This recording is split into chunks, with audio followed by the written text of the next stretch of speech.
Hi guys, welcome back to my channel, and of course thanks for watching. If you're new to this channel, hit the subscribe button, the red button over there. You bonyeza that and I'll be so thankful for that. Okay, today I have kidogo makeup day. I think I should be doing, if you think I should be doing a beauty tutorial, also comment down there. Nikona kalipo kidogo. I should, but I don't have foundation, but I think I should start. Anyway, as I promised, we will be doing, I'll be doing procurement tutorials, rather giving information on various procurement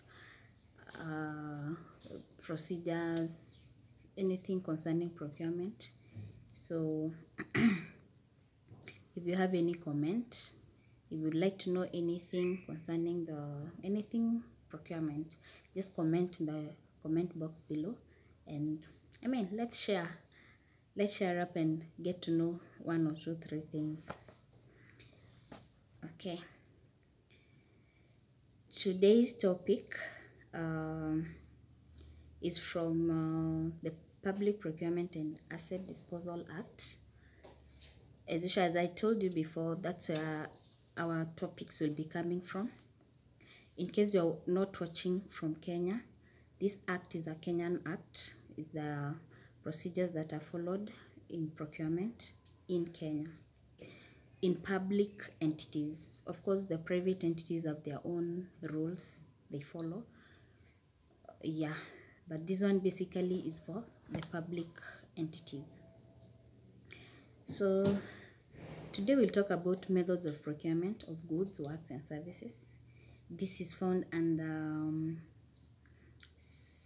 section 91 of the Act. And we go to the choice of procurement procedures. The first point is open tendering shall be the preferred procurement method for procurement of goods, works, and services. Okay. The procuring entity may use an alternative procurement procedure only if that procedure is allowed and satisfies the conditions under this act for use of that method. Okay.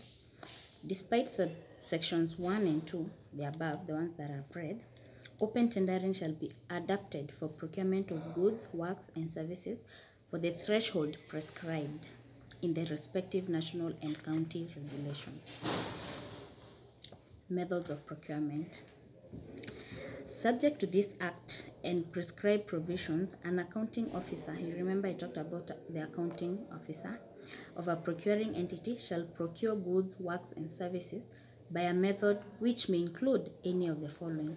So the following are the methods of procurement. We have several of them. We have like, there's several. I'll just list them down, and then maybe in my next video I can explain in details what they are. The first one is open tender. The second is two-stage tendering. The third is design competition. Fourth is restricted tendering, direct procurement, request for quotations, electronic reverse auction, low value procurement, force account, competitive negotiations, request for proposals, framework agreements, and last but not least, any other procurement method and procedure as prescribed in regulations and described in the tender document. Let me take you through subsection 93. It's about pre-qualifications. Of course, I will explain the listed methods of procurement in my next video. Subsection 93 is about pre-qualifications, how bidders are pre-qualified. Okay. Subject to provisions of subsection 2, an accounting officer of a procuring entity, where applicable, may conduct pre-qualification procedure as a basic procedure prior to adopting an alternative procurement method. Prior to using the procurement method mentioned earlier, an accounting officer may conduct a pre-qualification procedure as a basic method other than the open tender for the purpose of identifying the best few qualified firms for the subject procurement. Okay. Pre-qualification shall be for complex and specialized goods, works, and services. Okay. In conducting a pre-qualification procedure, an accounting officer of a procuring entity shall publish an invitation notice to candidates to submit applications to be pre-qualified. So the invitation referred to in paragraph 2 shall include the pre-qualification now shall include the name and address and contact details of the procuring entity, where from the procurement department wenye wanataka kununua sasa. Outline of the procurement requirement, including the nature and quantity of goods, works, or services, and the location and timetable for delivery or performance of the contract. C. Statement of the key requirements and criteria to pre-qualify. There should be a criteria yenye itafuatwa for you to be pre-qualified. Instructions on obtaining the pre-qualification, documents, how you'll get the documents, including any price payable and the language of the documents, and instructions on the location and deadline for submission of applications to pre-qualify. Applicable preferences and reservations or any conditions arising from the related policy. That it is open to bidders who meet the eligibility of the criteria.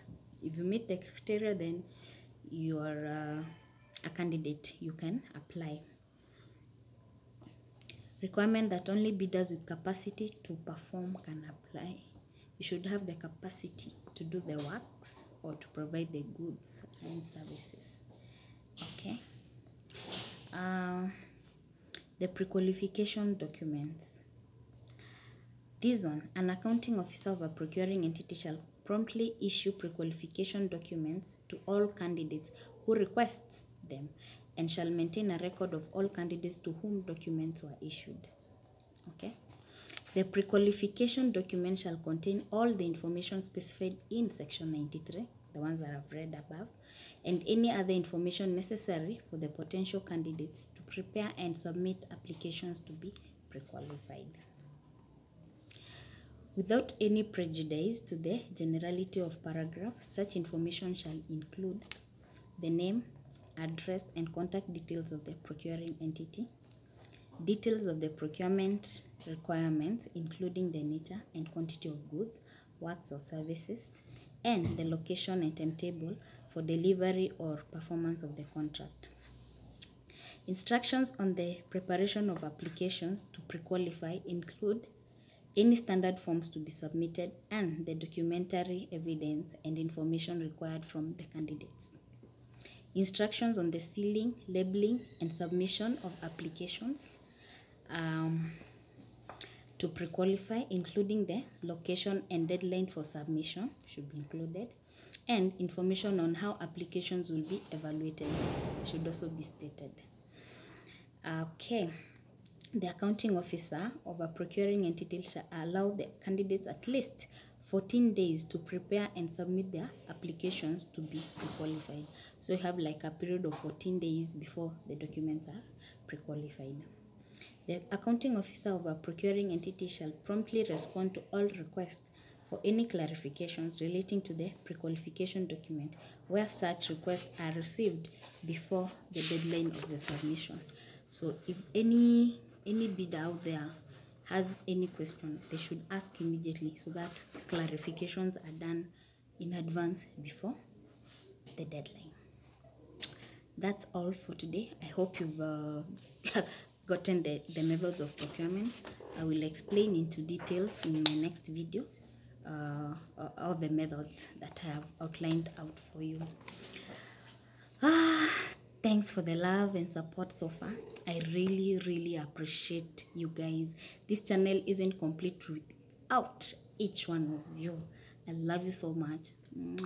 Cheers.